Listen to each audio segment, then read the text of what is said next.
Rice TV, सच सबसे आगे। नमस्कार, आप देख रहे हैं द लाइव टीवी और मैं आपके साथ जुनैद अंसारी। और आज हमारे साथ हैं डॉक्टर कफील खान, जिन्होंने लगातार जो हैं योगी सरकार और अपने इंसाफ के लिए सरकार से लड़ाई लड़ रहे हैं। आज हम कुछ अहम मुद्दों पर बात करेंगे और आज जिस लिए वो यहाँ मौजूद हुए उस मुद्दों पर भी बात करेंगे। तो पहले तो इनके जो पर्सनल लाइफ है उनके बारे में बात करेंगे। क्या लगता है सर, अभी भी आपको लगता है कि योगी सरकार आपको गिरफ्तार करवा सकती है? योगी जी का बस चले तो मैं कहता हूँ ना कि योगी जी का बस चले तो 2022 तक मुझे जो है जेल में रखेंगे, तो और नौकरी भी ना दें। पर मुझे लगता है कि आदमी को अपना जो है लक्ष्य जो है निर्धारित करना चाहिए और उस तरफ चलते रहना चाहिए। रास्ते में रुकावटें बहुत आती हैं और उन रुकावटों से घबराना नहीं चाहिए। जिस तरीके से आपने बच्चों की मदद की, इंसानियत के लिए काम किया, लेकिन जिस तरीके से आप गुजरे हैं, आपके परिवार जिस मुसीबत से गुजरा, क्या कहेंगे? देखो, अपने साथ आदमी झेल जाता है, लेकिन जब परिवार के साथ आती है तो थोड़ा बहुत तो आदमी को सोचना पड़ता है। मैं भी बाप हूँ, बच्चे मेरे बड़े हो रहे हैं। और इस बार आप मेरी माँ को बता दूँ, मेरी माँ जब मेरे फादर का इंतकाल हुआ था तब भी नहीं रोई थी, लेकिन इस बार उन्होंने कहा हाथ जोड़ के कि कफील अब चुप हो जाओ, बंद बोलना बंद करो।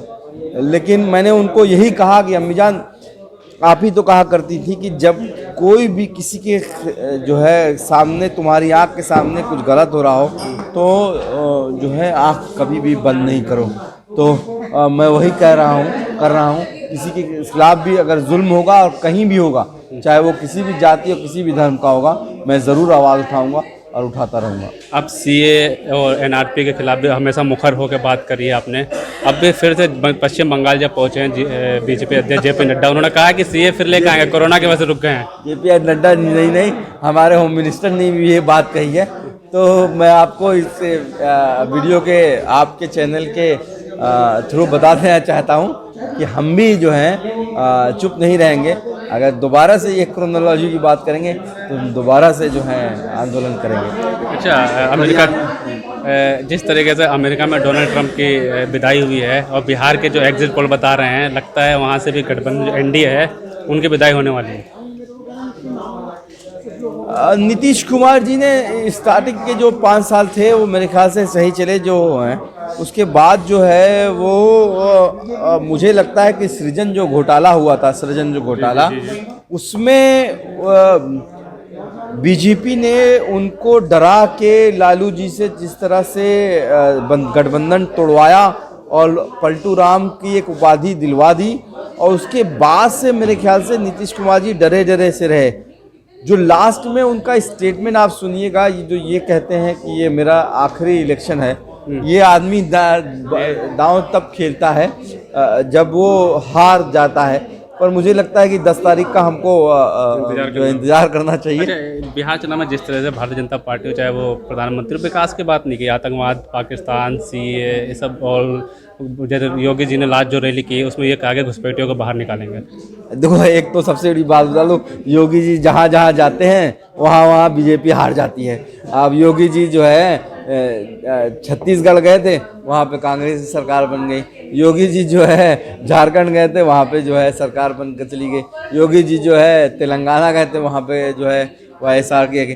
तो योगी जी अच्छा है वहाँ पे जाएं, जहाँ पे जाते हैं वहाँ सरकार दूसरे की बनवा के आते। लेकिन देखो, एक बड़ी अगर सीरियस बात की जाए और पॉलिटिकल उसकी बात की जाए तो मैं ये आपको समझा दूँ, बिहार की जो सिनेरियो था उसमें बीजेपी ने जानबूझ के चिराग पासवान को अलग खड़ा किया और ये कोशिश की कि चिराग पासवान जो है नीतीश कुमार को ख़त्म करें।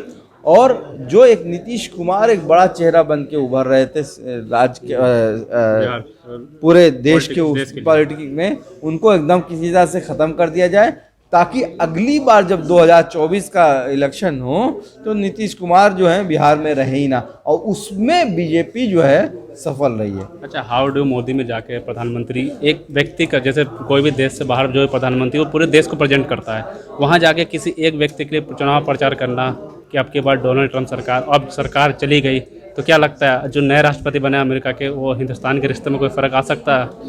देखिए, जो जोसेफ बाइडेन हैं, उनकी जो नीतियां हैं मेरे ख्याल से वो उसमें बहुत कुछ चेंज नहीं आएगा, लेकिन उन्होंने जो आपको पता है सीएए पे भी बयान दिया हुआ है, इसके अलावा कश्मीर पे भी बयान दिया हुआ है, उन सब के पे इंडिया का थोड़ा बहुत कन्फ्लिक्ट रहेगा।